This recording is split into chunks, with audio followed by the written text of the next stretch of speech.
One of you amazing viewers gave me a 14-year-old bike that's been sitting in the garage for 6 years. I've tried to start it, it cranks but just won't fire up. A bunch of you in the comments reckon the fuel's gone bad and I need to drain it and put some new stuff in. But is that really all it needs? Can I bring this bike back to life? We're about to find out. So, what's the plan? So the plan is today we've got the bike, the Kawasaki, into Via Motor Workshop. Yep. We're going to get it checked over and we're going to see if we can get it started. The plan, big time for the bike, is that we are going to get the bike shipshape, up and running, and then I'm going to take it for a bit of a journey, maybe take it down to Europe if I can, or maybe, you know, somewhere further away on a bit of a tour. When I've got that out of my system, we're going to give the bike to somebody that needs it. What you got here? I'm having this. Da-da-da. Ready for my CVT. So first things first, we need to get the bike into the workshop at Via Motor to give it a general check over before we start looking at why the bike won't start. Just a basic visual check, just going around making sure, see if anything's tight, see if anything's damaged. Bikes of this age, they've obviously seen a bit of action. Yeah. And some of them have seen more than others. Crash bars, fantastic idea. So it looks like it's been probably just dropped at a standstill or a parking. Is that what that is then, yeah? Yeah, probably, yeah, Yeah. probably. It could even be as it's been pushed in the garage. Yeah. Caught the wall or something like that. So yeah, just a general check of the bodywork. It looks pretty good actually. For the age of the bike and the mileage, it looks pretty sound. No corrosion on them.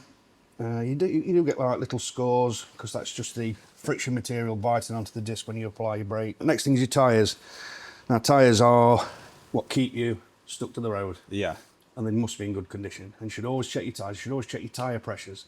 A lot of bikers don't check the tyre pressures from one service to the next. We normally check them. We've got a tread depth, tells you how many millimetres you've got left on your tread. You stick it on the most worn part of the tyre. So we've got just under 3 mil. So that's legal. Yeah. When you get down to about 1.5, that's when you're on the edge of, there needs to be replaced to that. So again, just check condition of the tyre. The other thing is the age of the tyre. Yeah, I think these are old, aren't they? They are old, yeah. Each tyre should have its own date stamp on it. That date stamp corresponds to the week and the year that the tyre was made. This one here that I'm highlighting now is the 12th week of 2011. That tyre there is coming up to 14-year-old. Yeah. Is that not a good idea to keep it on then? Not at all, not at all, no. Just a quick test on your tyre. If you stick something in, like either a thumbnail or a screwdriver, Yeah. just see how quickly the tyre returns or that mark leaves the surface. But you can actually hear, It sounds different. that sounds like mahogany. Yeah. And they'll feel like it on the road. So they're a good tyre, and these are normally quite supple, but that, you can actually hear it. So the Like compound goes stiff, does it? wood. Yeah, basically, yeah. But if you did ride with that, what dangers is there to you? It's not illegal, but it's not recommended. So with the tyre obviously hardening over time, it's going to feel more and more like plastic underneath the bike. Right. And that itself is going to lead to a loss of grip, loss of traction, and general rideability will take a massive hit on that. There's more chance of you falling off. Yeah. And if you are stopped, they will advise you to get new tyres as soon as. Okay. So with new tyres to feel like a different bike. Oh, yeah, totally. Yeah. Yeah, Absolutely. yeah. There's not too many scuffs. Everything seems to be okay. No leaks. Exhaust system, that's solid. Sometimes, again, when a bike's been stood, we'd take the brake calipers off to check the brake pads. Yeah. And you can just tell with the surface of the pad, sometimes they're corroding, sometimes they start to crack.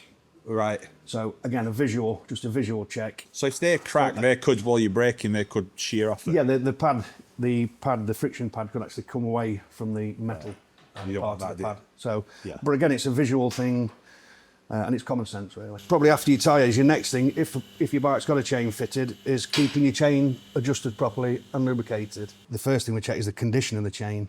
Now this one seems to be clean. We go all the way around the chain and make sure it's not just nice and free. Next thing is your side to side. Just physically, again, checking the condition of the chain. This one seems to be pretty good. It is worn.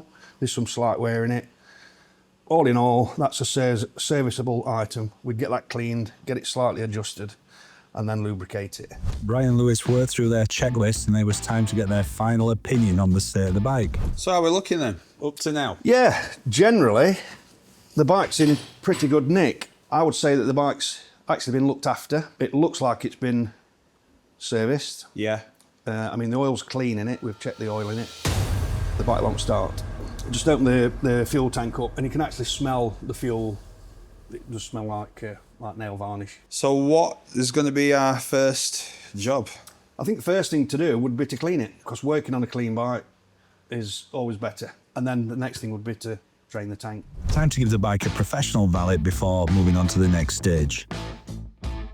Today then, we're going to try and get this started. So, you think that it could be down to the old fuel? Sounds like it's been sat for about 6 years. The fuel tends to last about 6 months these days. So what we're going to do, get that fuel out and then try it with some new stuff. Yeah, get the old stuff out, get some fresh stuff in there. Yeah. Give it a bit of a shake about. Mix whatever might still be in the tank that we can't get out in with the fresh stuff. That should give it another lease of life. Yeah.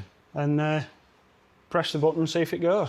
Brilliant. So we've got this, what is it, like a siphon? It is, it's a one-way pump valve. Huh? So hopefully we'll be able to get that in there and get that down to the bottom of the tank and Get it drained. get the fuel out. Well, yeah. I'm interested in this. I'm hoping to learn a bit about how bikes work, because I know nothing about them. Well, each bike's different and they do tend to have their own sort of personalities, if you will. Smell that fuel in there. Not very nice. That doesn't look like it's got much in, actually. No? We might get away with just putting new fuel in and giving it a bit of a shake. A little bit of rust in there, but Oh, yeah. the tank itself is actually quite dry. So how does it rust inside the tank? Because can't you use petrol for cleaning rust, surface rust? Sometimes you can do, but as it's being sat, the good stuff evaporates away and it separates. And you also get condensation in there as well. As the tank heats up, the water in the fuel will evaporate but stays in the tank and collects in different places to the fill, because it's obviously a different viscosity and a different sort of weight, if you like. So you get water sat in places and on surfaces that it wouldn't usually come into contact with. Just give that a bit of a shake. That should hopefully be mixed in with what was already in there and giving it a new lease of life, if you like. We shall see what happens. Fingers crossed, eh?